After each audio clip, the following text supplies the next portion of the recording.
Hello out there. Good afternoon. It is March the 12th. It is 4:49. Yes, we're starting a little bit late today.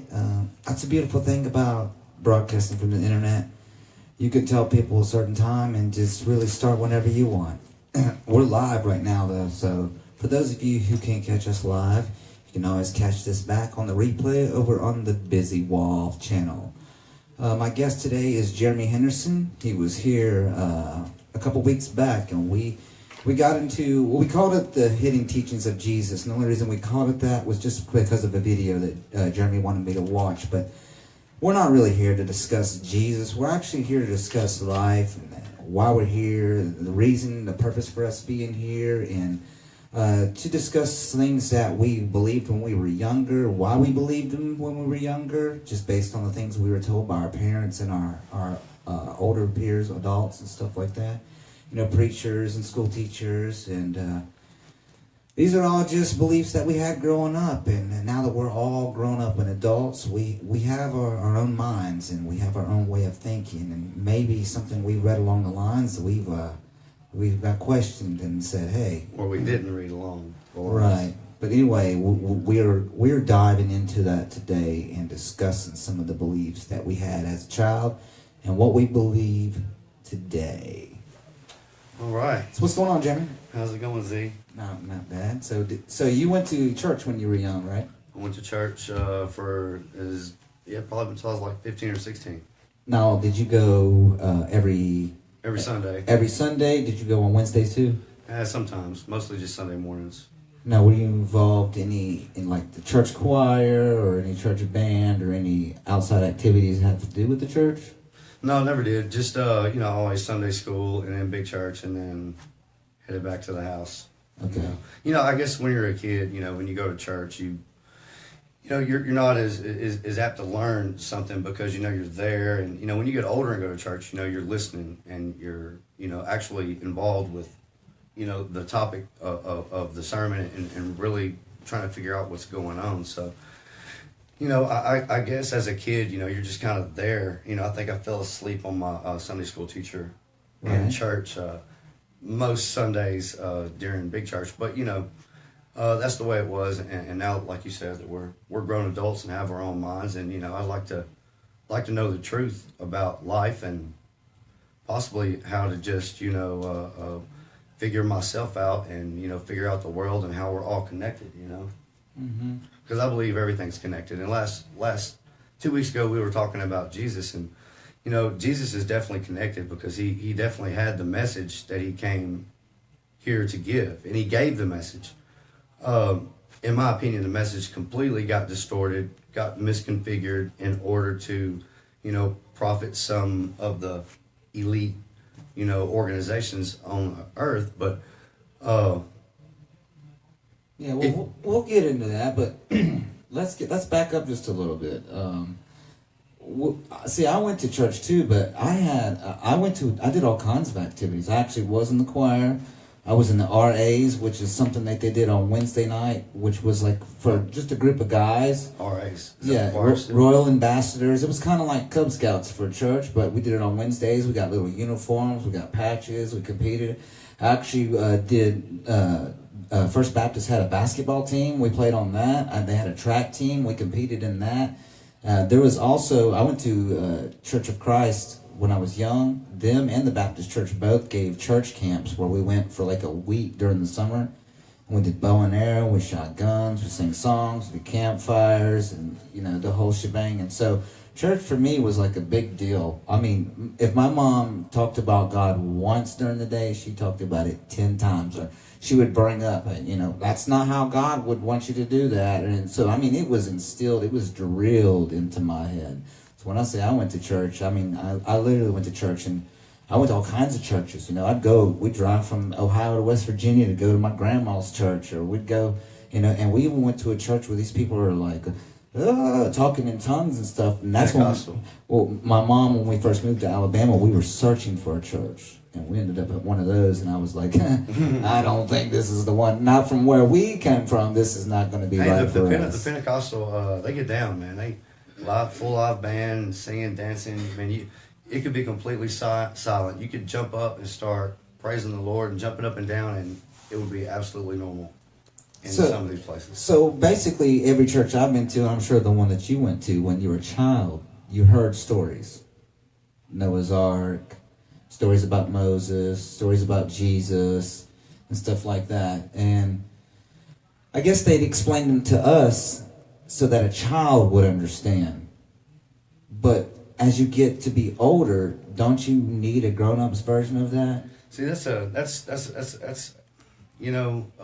think the most critical time for anybody to learn is definitely when they're younger. It's kind of, like, I don't want to say, like dogs, but, you can't teach an old dog new tricks. But, the younger generation, and as they're growing and developing, that's the time that you should be, filling them with, things that's going to actually,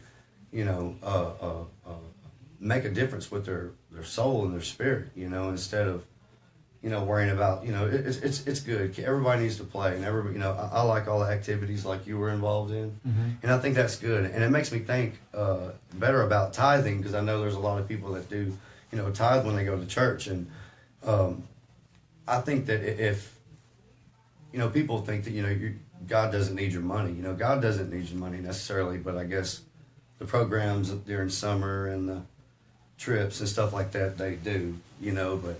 And I love all that stuff. It just seems like to me that, if what I believe, what was Jesus's message, and what you should, how you should interpret it and believe it, and you should take it and use it. I don't think that it's being used in the way that, Jesus intended it to be.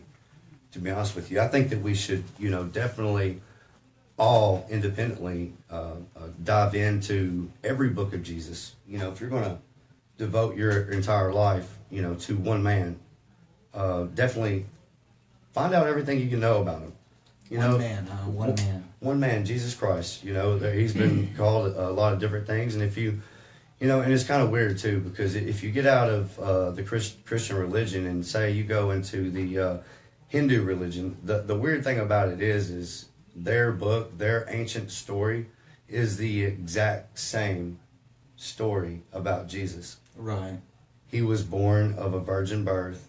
He was enlightened in a way that he healed and saved people. And they call him Krishna, and that's okay. I understand that. The energy of Christ consciousness can come to many places on earth. And possibly at the same time, they have the energy meridians. Mm-hmm. They say that during the energy meridians during certain times of the year actually emit energy in that area, and the area that is living there is susceptible to the energy. They say that it's I'm not sure if it's the Schumann waves, but it's something that has to do with that. But right now they say it's in Tibet, in the Himalayas, which is you see the guys up there for days in on days out, sitting on the side of a hill, meditating and praying to God, Well, it's not anything that I made up, but you can, because I've done it, you can Google how many other prophets had similarities to Jesus. And, I'm sure you heard about Horus, and there's a lot of other ones such as Horus to all share the same birthday. They were all born of a virgin. They all followed a star. They all had 3 people, wise men or whatever, come to visit them. It's a story that has been around for a long time, and it's just used over and over and over. Horus, are you talking about the eye? The Eye of Horus, yes. Okay, yeah. That's pretty cool. That's pretty weird, because I've recently heard a different interpretation of the Eye of Horus. What's that? Okay, so we've got the all-seeing eye, which everybody knows. Right. Well, it's my recent interpretation of the information that I've gotten is in astrological terms, when Sirius, the star, actually orbits our sun, during the crossing of the 2 stars is called the Golden Age. Mm-hmm. And if you look at an elliptical pattern on paper and you draw it out, the center of the elliptical pattern is shaped just like an eye. Correct, I can see where that. So that's been referred to, as the Eye of Horus or the Golden Age,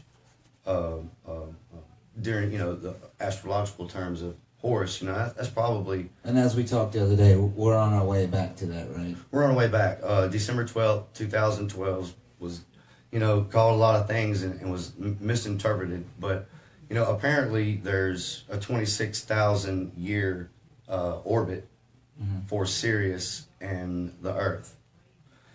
So 2012, December 12th, it hit the astrological equinox, and now it's actually heading back to us at so many, you know, miles per hour. You know, you can definitely check it out. It's pretty cool. You look it up, Sirius. It'll bring it up. It'll bring up Sirius A and Sirius B, and I think there's like a few associated planets that comes with it. And I was talking to somebody yesterday, I believe, at a Miss Jennifer and Eileen's house. They had said something about, I believe it was the Anunnaki. Right, about them. And they had said something about the planet Tiamat and when it actually crashed into the Earth.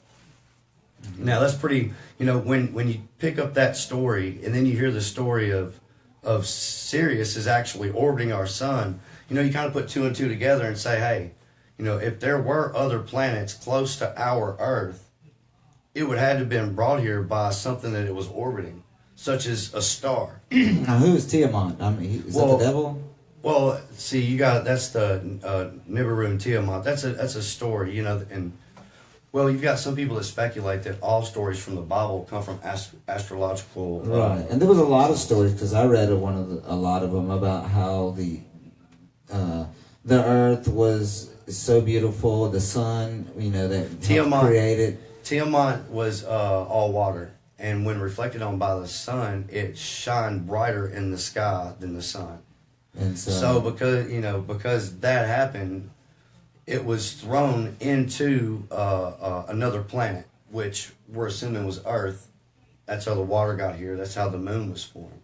And then a flood and all that. And then a flood and all that. But you got to think about it though. You know, why would other planets be in our solar system to begin with? And then there was other stories about someone crying and then flooding the Earth too. Yeah, I've always speculated on, man, how did the water get here?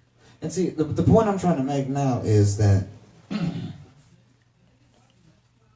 these stories were not in Sunday school. We didn't hear these on Wednesday night. We didn't hear these in Bible school. We didn't hear these in Vacation Bible School. Well, you did.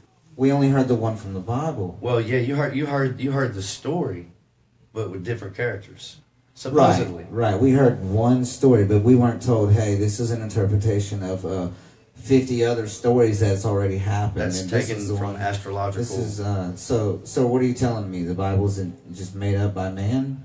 Well, I mean, man definitely wrote it, right? And you know, I guess if you make something up, you're using your imagination, but you're also I don't think the Bible's made up at all. I think the Bible's completely 100% true in all of its text. But I believe the Bible was arranged in a way to profit other than love and harmony and souls. I think the Bible is completely true. I think everything it says is true. But I think the way that it was put together was put together in a way to directly mislead you from being who you really are, and to definitely profit the powers that be. Didn't the Romans start this? Romans, the Catholic Church definitely wrote the Christian canon. Started off with 64 books, I believe, and the Catholic canon still is at 64 books, and ours is at 62. Because at first they were against the Christian religion, right? With the whole Jesus thing. And then I guess they figured that they needed to somehow conform because these people weren't going to step away from their religion. So then they kind of make Christianity the religion of everybody, but kind of twist it in a way where it would work in their favor. Well, to me, definitely so. They definitely twisted it to where they would work in their favor. And I know that after Constantine the emperor, the first Christian emperor, I know they were like, burning anybody that wasn't. They were really going to war, with the religion. They stamped out, anything that was around the Catholic Church and made sure that, because if you didn't conform to their religion, it was heresy, just like it is today. How's the video feed over there going, Kelly? We good? Okay, so I guess going from being a child to being an adult, my question is do we take these Bible stories, the Noah's Ark and all that, do we take those as literal stories that happen in the Bible, or do we take those as metaphors and try to make sense of them ourselves? Where are we at with that? Okay, definitely. My biggest, the best tool that I have in my tool bag is the tool of reason. Man, if you can't rationalize and reason out a situation, I mean, I understand things were different, back then, and there were, a lot of things that we didn't know about that were definitely elements to the truth, that are absent to us now. Mm-hmm. And I do understand that, but I believe that we need to all take the Bible. The Bible is one thing. I say take the teachings of Jesus Christ, or Jesus with the Christ energy, or Yahshua, who possessed the Christ energy of the fifth dimension. Take his teachings, study everything you can study about it, and everything else you can get your hands on about history, ancient history, metaphysics, science, astrology. Because what's going to happen is once you get a little bit of information from all these things, you're going to start seeing how they all connect. Mm-hmm. And the more they connect, the more sense it makes. And the more sense that it makes, the more you just want to keep connecting. Because, what you're basically doing is you're figuring yourself out. And everybody wants to do that. Or, I guess Jesus said you can't serve two masters. Correct, yes. And not sure what, people's interpretation of it is, but my interpretation is you can't serve the ego and the spirit at the same time. Right. There's a lot of people that are caught up in just egotistical lifestyles. And they go to church on Sunday and they worship, but they are still remaining in an egotistical lifestyle no matter what. And what ends up happening is they, stay in that mind frame, which is completely empty and null and void of what they should be doing inside themselves. Yeah, now I can relate to what we were told when we were little, when we were told how Jesus said, don't worry about food, don't worry about clothes, don't worry about anything like that. If you believe, that stuff will be provided for you.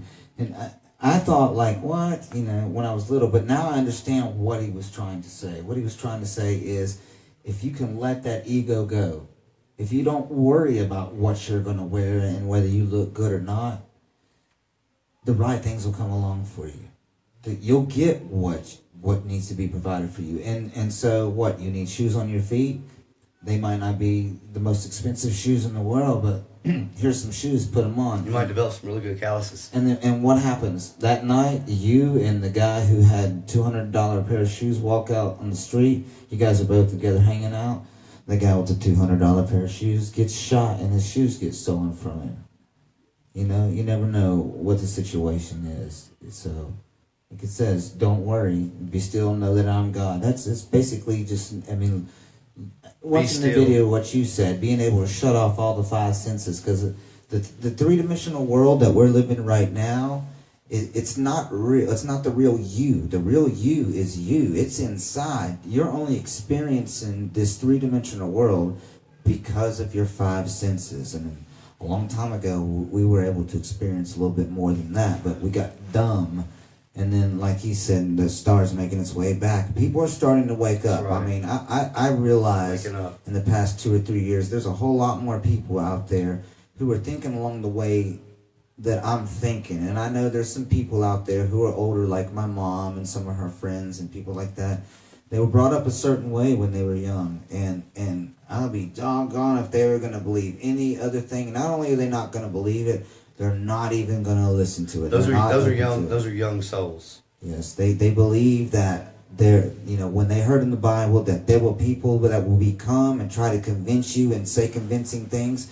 I'm the devil. No, they came, and you're convinced 100%. Right. And you go to church and you put your money in the offering plate. They came.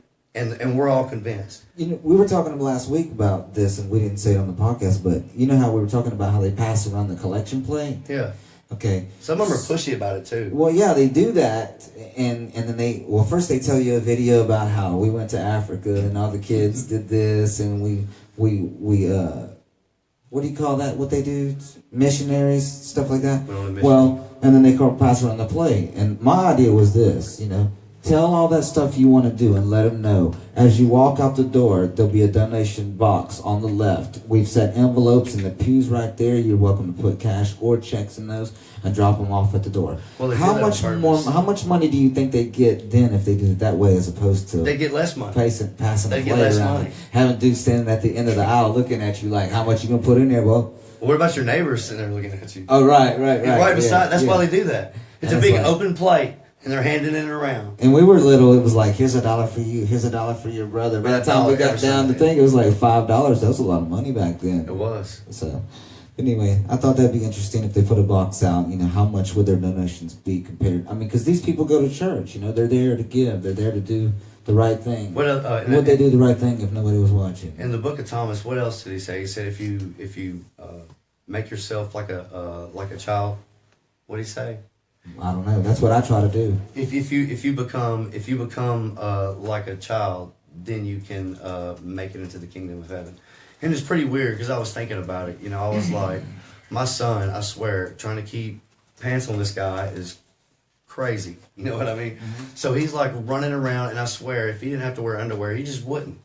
And I'm like, man, to not be embarrassed, to run around completely natural and not have to worry about it. But then you get older, then, of course, we all have to conform to society. But, it's weird. When I was younger, I would say like 4, 5 years old, I think I remember saying to myself, in my former life, I did this. Mm-hmm. I don't know if it's just me or everybody has that like nostalgic memory about things. I, for one, had that nostalgic memory. And it was like, I can remember how vivid the feeling was. It was so, I had so much confidence in feeling and saying that to myself like it was just 100% fact. Mm-hmm. And I believe in it, and I first, it took me a while to be able to accept new ideas myself, but incarnation. If you went to somebody and said, do you believe in incarnation? They're like, no, I'm a Christian. We're like, well, how did your spirit get into your body? There's a definition for that. There's a word. It's incarnated. Right. They can't deny that there's a spirit in their body, right? You can't deny that. Even if you're Christian. Come on, right? Everybody we all has have a been spirit in us. incarnated with the spirit. We've all been told our spirit is going to go to heaven or hell, so we can't deny there's a spirit, right? We're all agreeing on that. So check this out. So tell me if this makes sense. God is everything. God is the one who created us, right? So if God created us, I believe that he took a little small piece of himself and he put it into every human being. Now take what I just said very literal. Very little. Very literal. He put a little piece of himself inside of you. So basically, God is the ocean, and we are all just little ripples on a wave. Kind of, we're all drops in the ocean. Right. We're all part of him. We all are him. Yeah, collectively. Collectively, we are all one. That is the law of divine oneness. That is your law number 1, people, in the law of the universe. And so, when it comes down to it, if that being said sounds pretty feasible, okay, so God is inside of me. Do I believe in God? Do I love God? Do I love God? I love God. Well, if you love God, why don't you go inside and see him? Why don't you try to go inside to where he's at and experience him on your own, at your own level? You know what I mean? Mm-hmm. And instead, because that's by definition, that's what religion is. Religion is you are having your faith based in somebody else's experience with God. Have your own experience with God. Mm-hmm. And not only, did I say that aloud, but if you study Jesus, he said that. Right. That's what he's saying. You know, have your relationship with God, because you can do these things that I'm doing, and much more. And that's Matthew 16. There's a lot of things that are in Matthew, Mark, Luke, and John. If you gain a certain mental perspective of what we're saying in a different light, and you read these passages, it'll mean something completely different to you. You know, Jesus said what? Heaven is inside you and all around you. Right. Mm-hmm. Okay, let's take what he said to heart. Heaven is inside of you. If you want to experience heaven, turn inside yourself, figure out what's going on in there. Find out what you're made of, because we're all made of light. We're all refractions of light. Mm-hmm. Our bodies are light. You know, and find out what it takes to activate yourself. You know, so it's a new age. There's waking up, and then there's activation. You know, you can wake up. That's law number 3, the law of action. You can wake up. But after you wake up and realize that, hey, you know, there is more out there that I need to learn, then you need to activate. And activate means your body. Your body is a very, very complex, most sophisticated mechanism ever created. It's full of electricity. It's full of electricity. Runs on electricity. Runs on electricity. And there's certain ways to tap into certain things within your kundalini and your chakras, right? You can direct the energy. Now, if I was around back then in the Jesus days when Jesus was alive, and I had this information, and I said out loud that I have a way to tap into your kundalini and turn on your chakras and pull the electricity from your body and teach you how to move mountains, what do you think would happen to me? You would be beside Jesus on the other cross. Correct.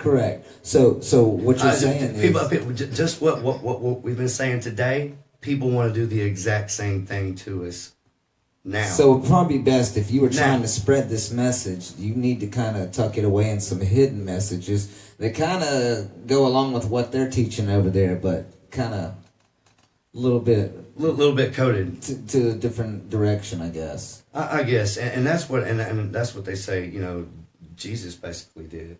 But you know, Jesus was really direct and with what he said. You know, and some people take, you know, I think they take what he said and they say, oh, it's the essence of what he's... No, it's what he said. He said you will be able to do these things. Right. He didn't say go to church and pray. He said he wants you to heal your neighbor.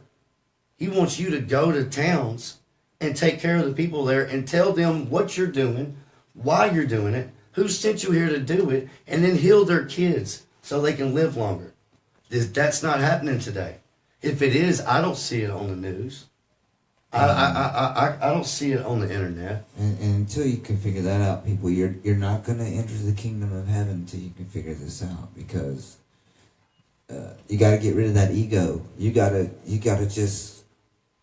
look deep within. Like I say, if you're out there in the real world saying it out loud, go look in the mirror and say it to yourself. But you got to really believe yourself, and you know you cannot lie to yourself. Yeah, I can't lie to myself. That's you can try, but you know, you're looking at yourself and you're like, you know whether you took those 2 quarters or not. You know whether you did. Or you know that my life and my faith is based on this, but something don't sound right. But I'm not even going to worry about it. I'm just going to have my faith in it, and that's the way it'll be. No, man, investigate. Figure out what's going on. If you want to dedicate your life to Jesus, dedicate your life to Jesus. Not through your preacher's interpretation, not through your neighbor's interpretation. Find the books that were written about the man and read them. If you're going to base your entire life and your kids' lives on this concept, you better figure out everything you need to know about it. Why just take somebody else's opinion on your soul and your, you know, it don't make sense. I think everybody needs to figure out. I heard there's 55 books.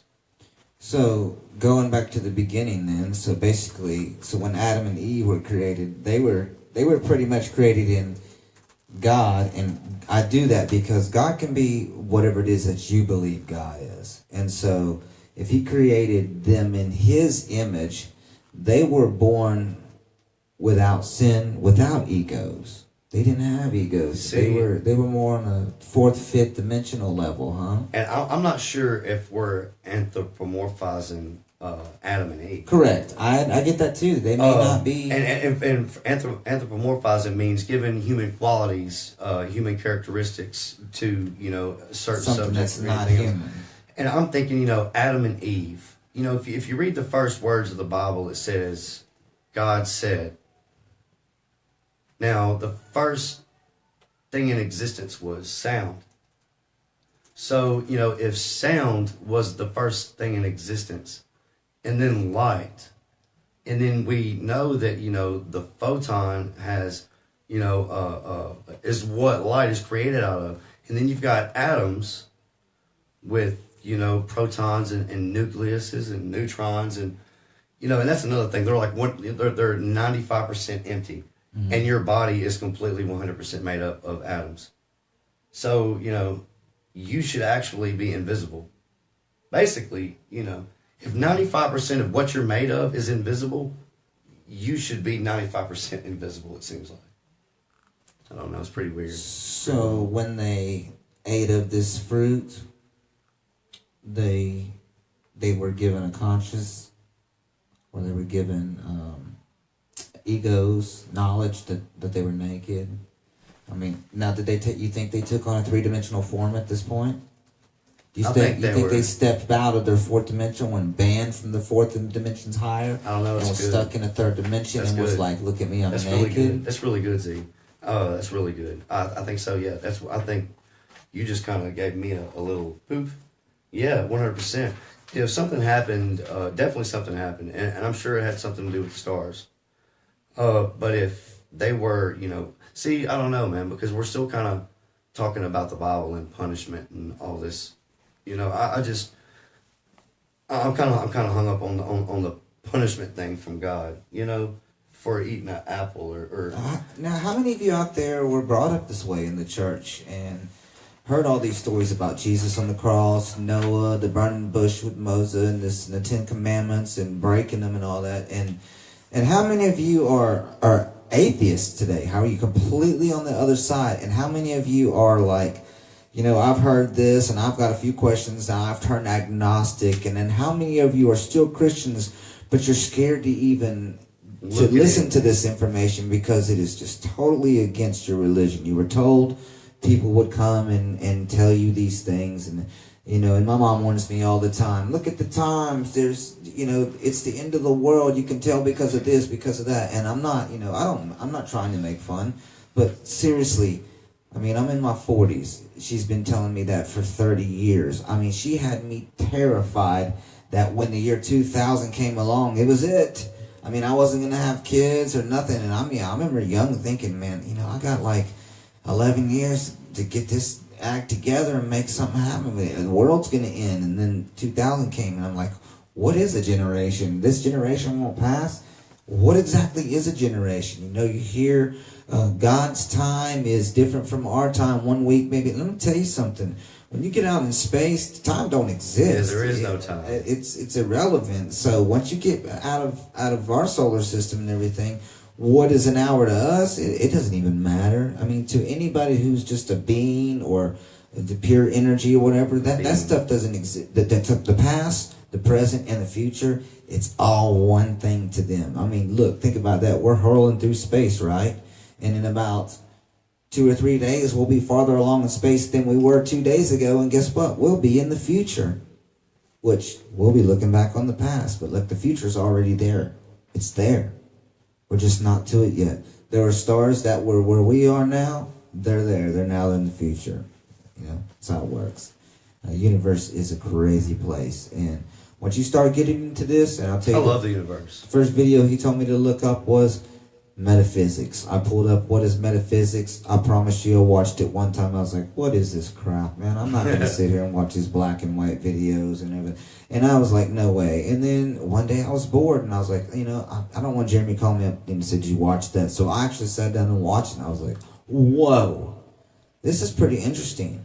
And if you've ever got on YouTube, you know that you can watch a video. It'll take you down a wormhole, a rabbit hole, one that goes Rabbi T. everywhere. I started learning about the government, Kymatica, about the world not being real. It's all a perception of your mind. You guys know that you can create your own reality.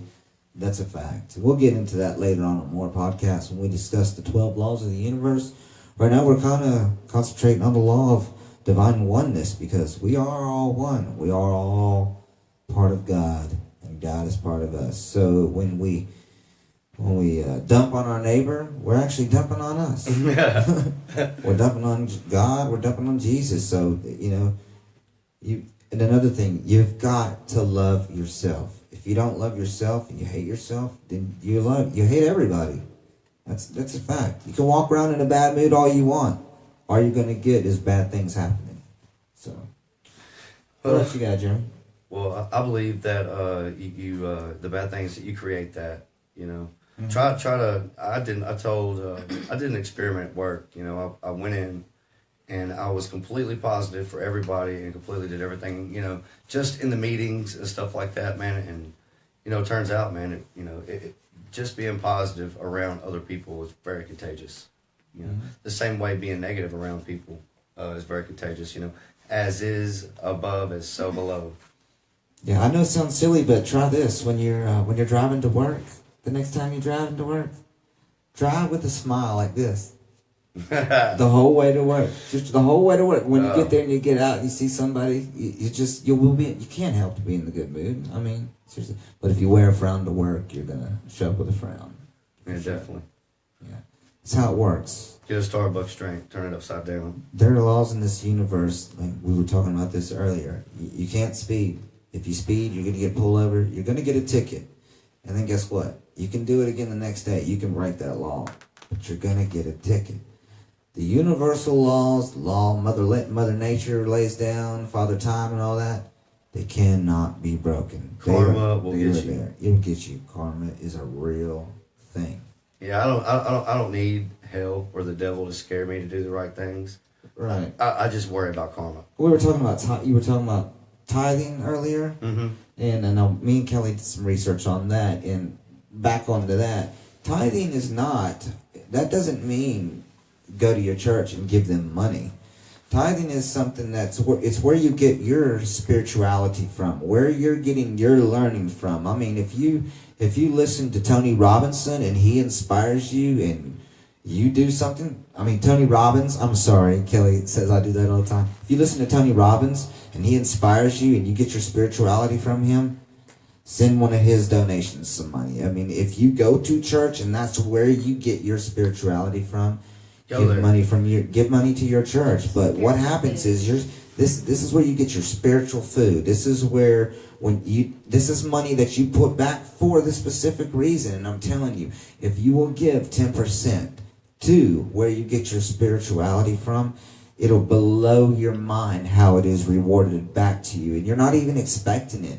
It's like, wow, we don't even need this. That's the karma thing. It's extra. That's the karma thing. It works. It works. I mean, me and Kelly have done it before. Good karma. Another thing with the law of attraction, how things will work. We read about parking spots, and I joke with people all the time, but I'm dead serious. When I pull into a parking lot, if I want a spot up front close to the building, I get it. I just turn around the next curve and I say I'm going to drive up to the front. And somebody's going to be pulling out as soon as I get there. And I'm telling you, 9 times out of 10, the first time around, I got the spot. And you got to believe. You got to believe. Hey, that's really good, Z. That's really good. Because the same thing is true with meditation. Like, my message for today, and what I want everybody to think about when we're off of here, is heal your neighbor. If you got a kid, heal your kid with the power of your mind and meditation. Grab their hands, close your eyes, meditate. God is my source. So I say, God, not make my kid better. I say, God, give me the power, give me the energy that's already mine, and let me transfer it into my daughter into a way. You see, my mom doesn't believe in meditation. She thinks it's either meditate or pray, she doesn't realize they're not even close to being the same thing. You can pray and you can meditate. Well, see, I think it is the same thing. It's just Yeah, but I'm saying she's saying if you meditate, you're of the devil.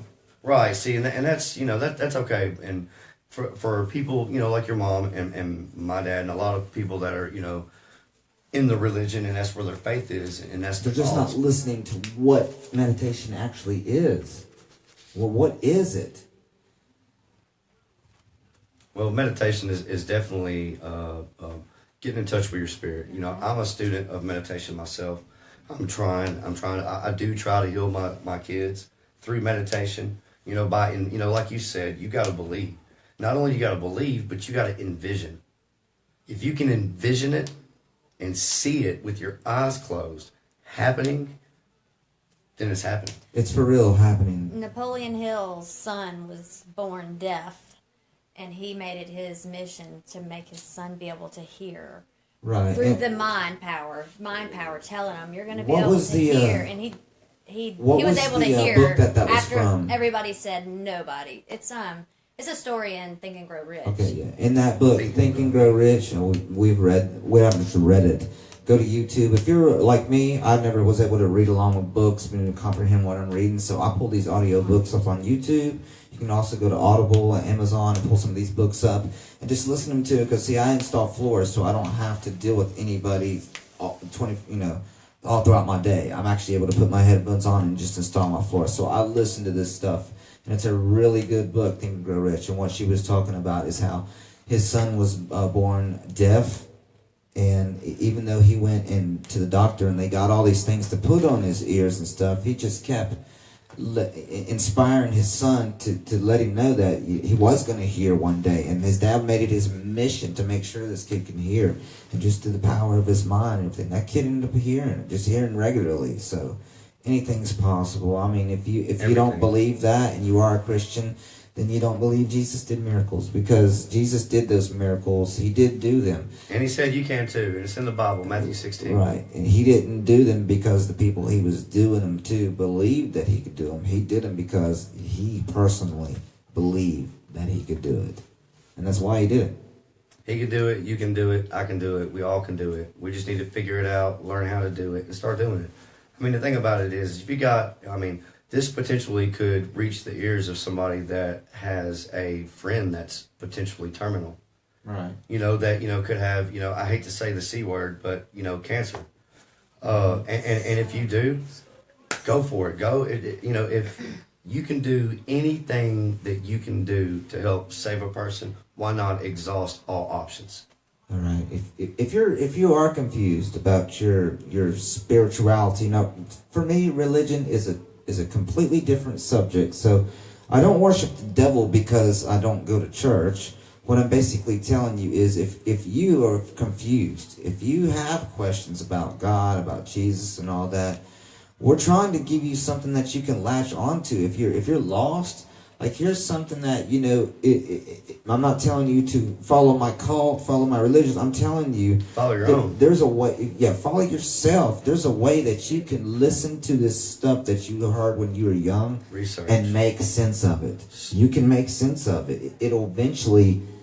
I told him one day, I was like, I can't wait to be awakened. And he said, you're already on your way. And when he said that, I got to thinking, you know what? He's right, because I know way more than I knew 2 years ago. I can't believe some of the stuff that I've learned about myself, who I am.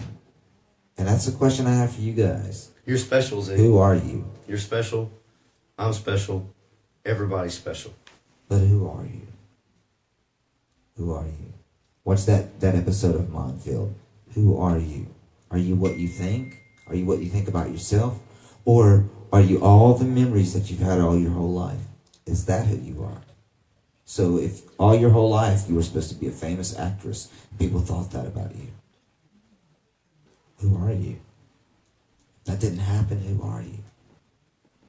Who are you? You could have been a famous actress, Z. I tried to be a famous actress. It didn't work out for me. Something about having to go to Hollywood or New York, and I just wasn't into all that.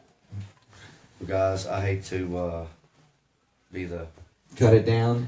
Yeah, I got 2 kids at the house, and I know they're screaming and crawling all over Sarah's neck. And that's all right. I had a good time, Jeremy. Had a good time. Jeremy's going to come back. We're going to discuss this some more. Wish we had longer, but we always have plenty to talk about, so we can make sure we do this 5, 6, 7 times so we get it down. And don't forget, you guys, if you have any ideas for the show, if you got any subjects that you want us to discuss, or if you have any comments about this specific episode and you want us to discuss that in the next one, please comment below, or you can email us at thebusywall@gmail.com. Is that right, Kevin?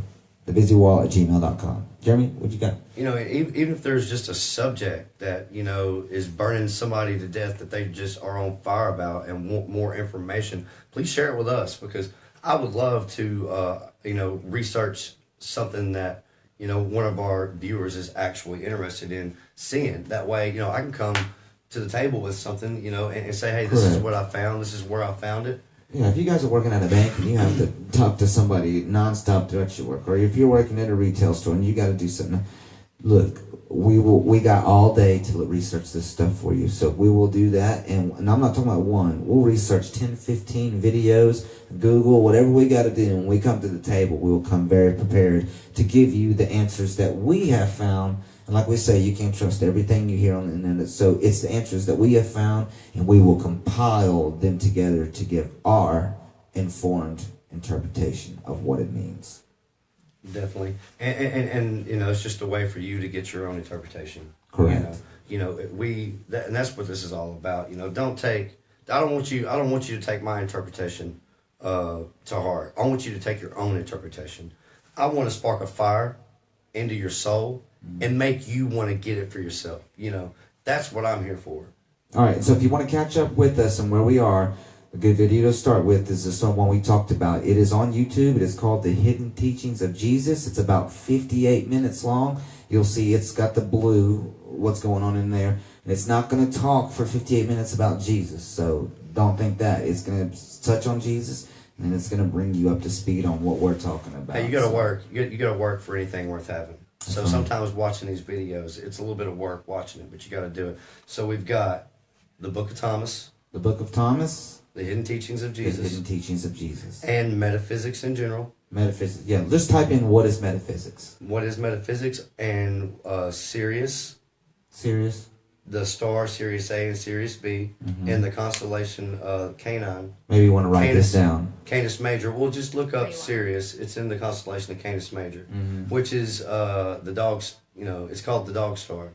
Right. And you got Sirius FM. But we want to start with the Hidden Teachings of Jesus. Start with the Hidden Teachings of Jesus. That would be a good one. Then you can look these other ones up, rewind it, and see what they are. Anything, you know, once you pop a few of these things up, I'm sure it's going to rabbit hole. It's going to rabbit hole on you. So just, you know, you're going to find something. You know, what interests me may be a little different than what interests Z. So I may watch a different video before Z watches it, or vice versa. Just pick something you're interested in and put the time in, watch it. You know, you hear it, you'll take something away from it for sure. All right. Well, Jeremy, I appreciate you coming back. Yes, sir. Anytime. Okay, thank you guys for tuning in. And don't forget, you saw it right here at The Busy Wall. Don't forget to check us out on the channel on YouTube. It is The Busy Wall, and that's BIZ-ZE Wall on YouTube. Thank you guys for tuning in. We'll catch you the next time. We're out. See you.